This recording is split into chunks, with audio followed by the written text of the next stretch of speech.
Realmente cuando el dolor es muy grande y no hay una solución, hay buena apertura a esas soluciones. Obviamente hay mucha burocracia y mucha dificultad.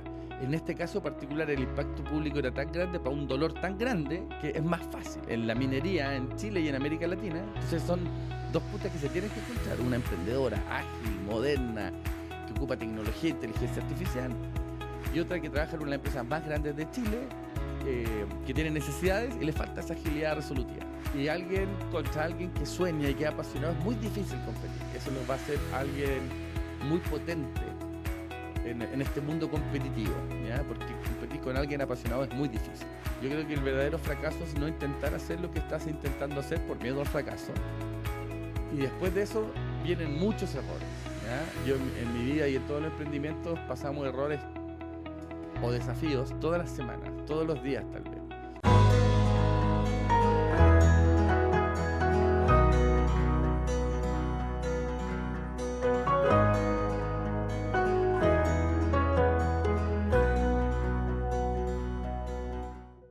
Estamos de vuelta en la zona de entrevistas del Open Fest B21 del 2026, aquí en el Parque Tecnológico del Distrito B21, en el Salto Viña del Mar.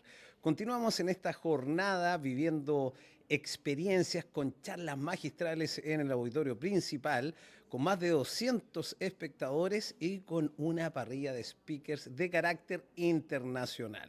En esta oportunidad tengo el agrado de entrevistar a Julián Ugarte, fundador de Social Lab y un referente latinoamericano en innovación social, emprendimiento colaborativo y desarrollo de ecosistemas de alto impacto. Julián, ¿cómo estás? Bien, muy contento de estar en Viña con tanta gente, con tanto entusiasmo, con emprendedores, con empresarios, con gente del Estado. Sí, eso. Vamos a tocar varios temas. Primero, cuéntanos un poquito de cómo fue lo que viviste, cómo ves que lo tomaron los auditores que estuvieron ahí, ¿no es cierto? Y en qué consistió esta charla, más que charla, un conversatorio que Un vivieron. conversatorio. Yo creo que fue muy interesante porque juntó varias puntas. O sea, por un lado teníamos una emprendedora, Melissa, peruana. Claro. Y que se ganó Un premio en Chile, un sí, Startup un Chile, Startup Chile, claro. que la hace venir de alguna forma a probar suerte y expandir su tecnología acá, ligada a la minería, mujer y tecnología, que son tres cosas como bien modernas, uno podría decir. Claro. Y al otro lado tenemos a Ángeles Romo de SQM Lithium Ventures, que Claro. es probablemente una de las grandes compradoras de tecnologías nuevas en la minería en Chile y en América Latina. Entonces son dos putas que se tienen que encontrar. Una emprendedora ágil, moderna, que ocupa tecnología e inteligencia artificial, y otra que trabaja en una de las empresas más grandes de Chile, que tiene necesidades y le falta esa agilidad resolutiva. Estaba Tadashi Takaoka, un reconocido innovador, consultor estratega chileno, que ayudó mucho a esta dinámica, a esta conversa entre las puntas, porque finalmente entre las puntas, entre esa colaboración, entre el chico y el grande, entre el que tiene la necesidad y el que tiene la solución, se genera el valor.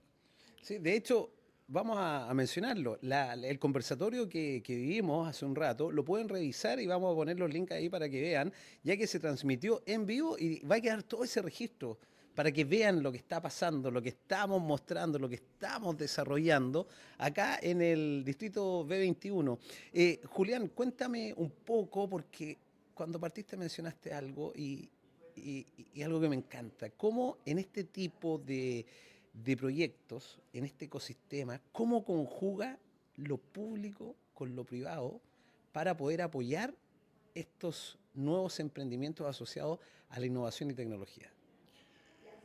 Mira, en mi experiencia hay doble virtud. Primero, yo vengo de una historia de emprendimiento, de innovación que tienden a solucionar problemas públicos, ¿ya? Okay. Al principio muy ligado a pobreza, a temas de medio ambiente, pero son soluciones comercialmente viables, agregan valor, son escalables.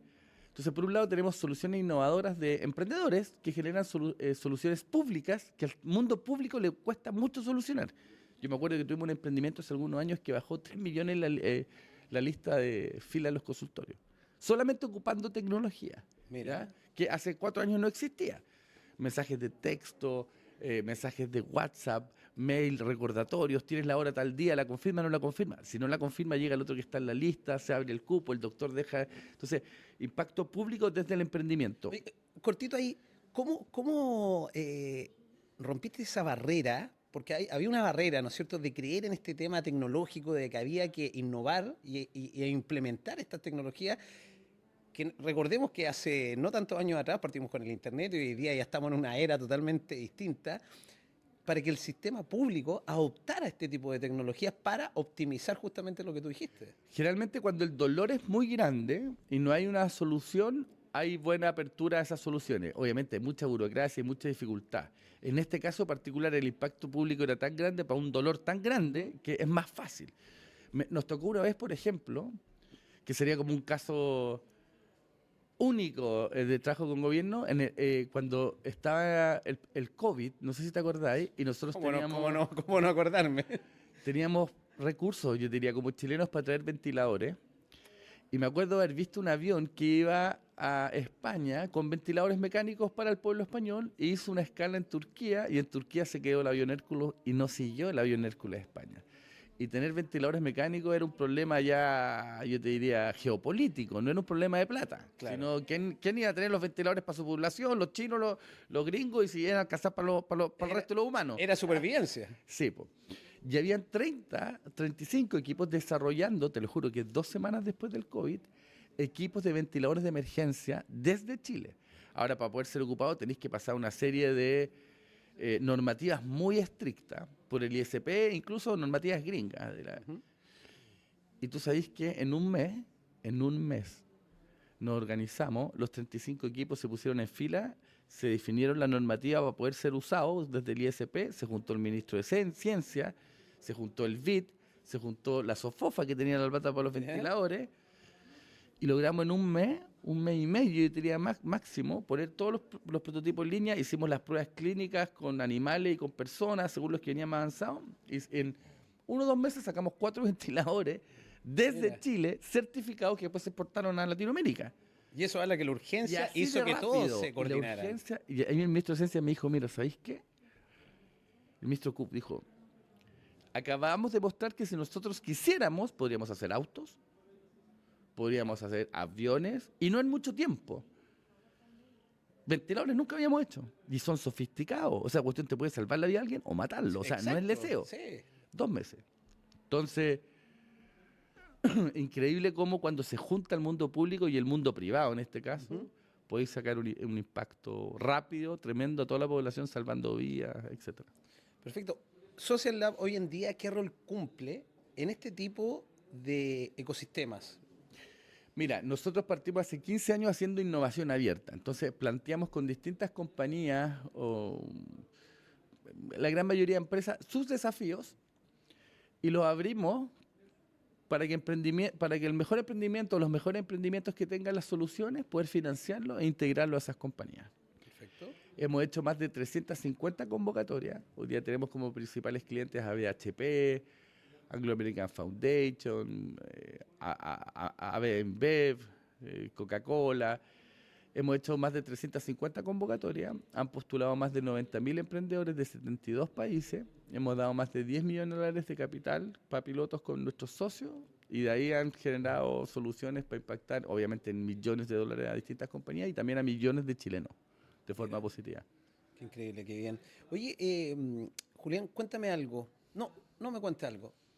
Quiero los 3 mejores consejos para quienes nos están viendo y escuchando, que son potenciales emprendedores o actuales emprendedores o a quienes le está picando este bichito por emprender e innovar. Danos los 3 mejores consejos, por favor. A ver, un consejo importantísimo, al menos para mí, yo soy disperso, déficit atencional, entonces necesito estar motivado en lo que hago y me tiene que gustar. Y me tiene que despertar con ganas en la mañana. Entonces, idealmente que conecten con eso, con su propósito, con su sueño, que les va a hacer en la ducha, además de cantar las canciones de Shakira, pensar en su sueño, y contra alguien que sueña y que es apasionado, es muy difícil competir. Eso los va a hacer alguien muy potente en este mundo competitivo, ¿ya? Porque competir con alguien apasionado es muy difícil. Segundo, no tener mucho miedo al fracaso. Yo creo que el verdadero fracaso es no intentar hacer lo que estás intentando hacer por miedo al fracaso. Y después de eso vienen muchos errores, ¿ya? Yo en mi vida y en todos los emprendimientos pasamos errores o desafíos todas las semanas, todos los días tal vez. Y los errores son aprendizaje. Tú con los aprendizajes mejoras tu proyecto, mejoras tu modelo de negocio y sigues avanzando. No es un fracaso, es un error, es un aprendizaje. Muchos errores, muy rápido y muy barato. Ese sería mi consejo para mejorar el proyecto harto en poco tiempo. Y eso no es un fracaso, eso simplemente mejora. Es como un proceso experimental. Y un último consejo, doble. Nosotros inventamos el IF, te contaba, que son estos cowork que hoy día son los más grandes de Chile. Tenemos 50.000 metros los conozco, son increíbles, son muy buenos, muy buenos. Pero han pasado 15 años, ¿ya? Social Lab lo mismo, nos han pasado 15 años, 20 años. De hecho, yo era Viña Marino, me fui porque acá no pasaban estas cosas y me fui a ir a Santiago y ahora vengo y soy parte de estas cosas, lo cual me habla de una ciudad que cambió, que está cambiando. Pero son carreras largas, no son 100 metros planos, son maratones. Entonces hay que prepararse para un viaje más largo, es lo que yo diría. El viaje al emprendimiento tal vez es de por vida, independiente que uno emprenda cosas distintas, y disfrutar el camino. Es doloroso, tiene errores, es muy difícil emprender, pero igual tiene que ser entretenido. Igual hay que meterle onda, igual hay que engrupirse, juntarse con otros emprendedores y echarse ánimo. ¿Ya? Porque si uno va a emprender y para pasarlo mal siempre no tiene sentido. Entonces la carrera es más larga de la que te estás imaginando, viene con muchos obstáculos, muchos dolores dolorosos que te hacen aprender, pero también hay que ver lo que es entretenido, que finalmente es lo que uno decidió hacer. Nadie lo mandó a hacer esto y por tanto hay que vivirlo con alegría. Tremendos 3 consejos, hasta con un bonus track que tiró. Pero cuéntame algo. Tuviste estos 3 consejos, no te los dieron antes, los fuiste aprendiendo en el camino, pero llega un minuto que pasaste esa barrera. No voy a decir que conseguiste el éxito, porque el éxito es algo que se recorre, es un camino. Pero cuando pasas esa barrera y te das cuenta que por lo que te la jugaste, funcionó. Porque estamos dando los consejos de esos años que te demora, poner todo tu esfuerzo, creerte el cuento y llegar a ese objetivo, para decir, lo logré, y mantener ese logro, ¿no es cierto?, en el tiempo. ¿Cómo se siente pasar esa barrera? Para que ellos también sepan cómo es después de todo este esfuerzo que uno vivió. Es parte del dilema del emprendedor, Juan, porque tú estás subiendo un cerro que es empinado, que es difícil, que a veces no sabes si te la vaya a poder, y te queda poquita agua, y poco pierna, y poco músculo. Y son pocos los que llegan arriba, ¿ya? Y tú sabes que también es válido quedarse en la mitad y decirse que voy a volver y voy a agarrar otro cerro. Y cuando llegáis arriba, después de 4 o 5 años, y llegáis a esa cumbre, te das cuenta que era una meseta que la cumbre está más adelante. Eran 3 peldaños. Eran solo 3 peldaños. Mira. Y tú pensaste que llegaste a un punto como que ibas a lograr la satisfacción y te das cuenta que en ese momento viene un desafío que es mayor, ¿ya? Y a mí eso me ha pasado en todas las empresas que te he dicho. Por ejemplo, en IF, que como ahora somos los coworks más grandes de Chile, 50.000 metros cuadrados, 5.000 miembros, 18 sedes, estuvimos en pandemia, bueno, hace 4 o 5 años. O sea, imagínate lo que nos pasó. Estar pelado, literalmente. Imagínate los problemas financieros que tuvimos. Tremendo. Nuestra competencia quebró, WeWork. Sí, y no saber cuándo terminaba. O sea, tú me decís, estoy en la cima, pero hace nada estábamos en el barro. Sí, y ahora que estamos aquí nos damos cuenta que el camino es otro. Entonces estamos como empezando recién de nuevo. Lo mismo Social Lab, lo mismo FIS. Tenemos un festival que llama a millones de personas a las calles. Este año participado el Desarrollo REC. También tuvimos pandemia, también tuvimos estallido. Entonces son 15, 20 años de carrera exitosa, sí o no. Entonces nunca se alcanza. Mira, y dijiste algo súper importante, que estás vinculado a los temas de eventos.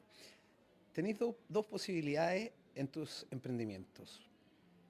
Continuar cuando se te pone difícil continuar cuando sentimos que cerraron la puerta con una pandemia. ¿Y por qué te lo digo? Porque yo por años me dediqué a los eventos.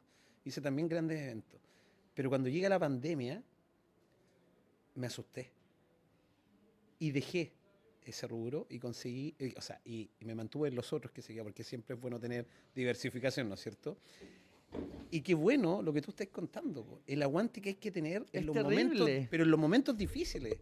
Porque te enfrentaste nos enfrentamos a una pandemia donde no sabíamos qué pasaba el otro día, cuánto iba a durar, eran años. Por ejemplo, tú estás hablando de éxito. Nosotros en FIS, que es el Festival Internacional de Innovación Sí, sí. Social, volvimos temprano cuando estaba terminando la pandemia. Y hicimos un show grande con Sebastián Yatra, Sí. que es un tremendo artista. Tú sabes que gastamos más plata poniendo mallas papales para poder dividir de grupos de a 100 personas al público para que no se contagien de COVID que en el mismo artista. Y salimos súper para atrás. Y para nosotros era un súper éxito porque fuimos de los primeros en armar algo potente post pandemia o cuando la pandemia se había terminado. Pero en verdad fue un gran fracaso. Y no hizo más que golpearnos más después de estar golpeados. Wow. Y seguimos. Pero para seguir hay que tener mucha resistencia. Esperar el momento. Y un término, resiliencia. Resiliencia.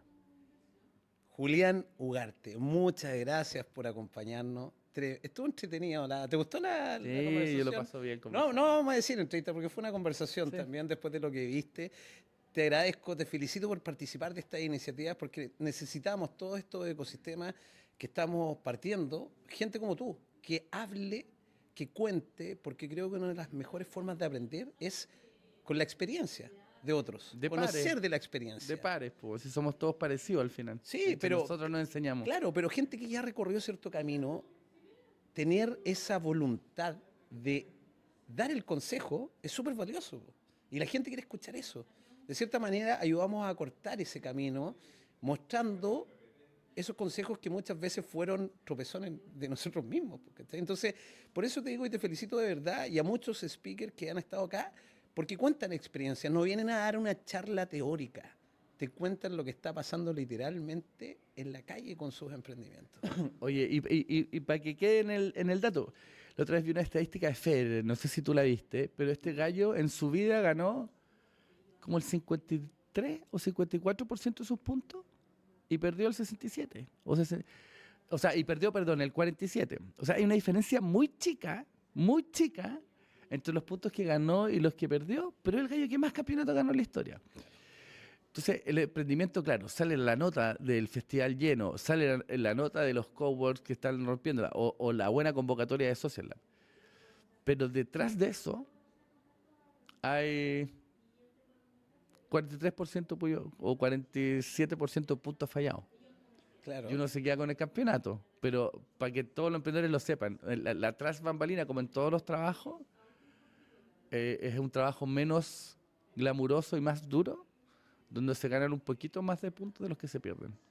Mira, súper importante todo lo que dijiste. Así que, Julián Ugarte, muchas gracias. El mayor de los éxitos. Y ojalá seguir topándome ahí contigo en este tipo de eventos donde estés comunicando tu experiencia. Así que, de Pero verdad, claro, en muchísimas Viña del Mar gracias. seguro estamos. Perfecto. Y si no, por ahí nos veremos. Muchas gracias, Julián, que estés muy bien. Gracias.